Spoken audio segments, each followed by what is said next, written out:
పుట్టారో మీకు తెలుసు, మీ తల్లిదండ్రుల ద్వారా వచ్చారు. కానీ యేసుక్రీస్తు మనలా పుట్టినవాడు కాదు. వాక్యము శరీరాన్ని దాల్చుకుంది. యోహాను సువార్త 1:14 ఏలయనగా వాక్యము శరీరధారిగా ఈ లోకానికి వచ్చింది. The word has manifested as a human body or a fleshly person.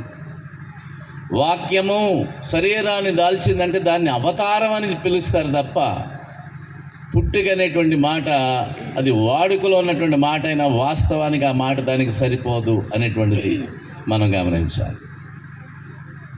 తదుపరి యేసుక్రీస్తు గూర్చి లోకాసువార్త 2 చెప్పబడినట్టుగా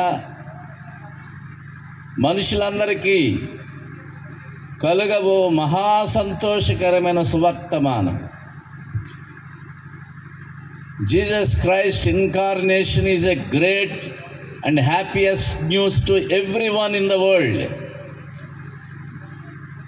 Everyone, not about any nation, not about any creed, nor a caste, nor any kind of person.